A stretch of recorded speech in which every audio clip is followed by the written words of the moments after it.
Ciao and welcome back. In episode 8, Il divano nuovo, Ale receives her new sofa. We see her showing the delivery men where to place it, and by the end of the episode, the new living room is starting to feel like home. Then, just before the episode ends, we see this exchange between Ale and Luca. Let's look together. Grazie per il divano. È perfetto. Mi fa piacere. Ti va una cena stasera? Volentieri. A stasera. It's a very short exchange, but it contains 3 very useful expressions that you can use in your everyday life.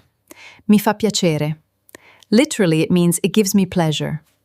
But in everyday Italian, it usually means I'm glad, I'm happy to hear that, or simply that makes me happy.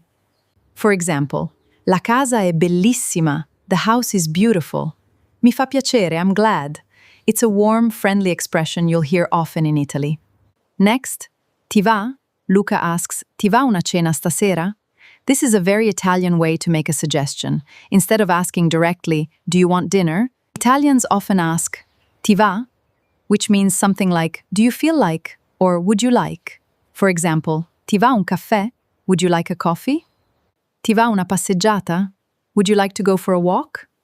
Ti va un gelato? Would you like some gelato? You'll hear this expression everywhere in Italy. Volentieri, Ale's answer. This is much more than a simple sì. Volentieri means gladly, I'd love to, with pleasure. For example, vuoi un caffè? Volentieri, gladly. Let's hear the exchange. Mi fa piacere. Ti va una cena stasera? Volentieri. A stasera. Before we finish, let's take a quick look at a few position words from today's episode, worth remembering. Sopra. Il gatto è sopra il divano. Sotto. Il gatto è sotto il divano. Vicino a. Il gatto è vicino al divano. Accanto a. Il gatto è accanto al divano. Davanti a. Il gatto è davanti al divano. Dietro. Il gatto è dietro il divano. Now look at the animations one more time. Can you remember where the cat is without looking at the translation? Sopra. Sotto. Vicino a. Accanto a. Davanti a. Dietro.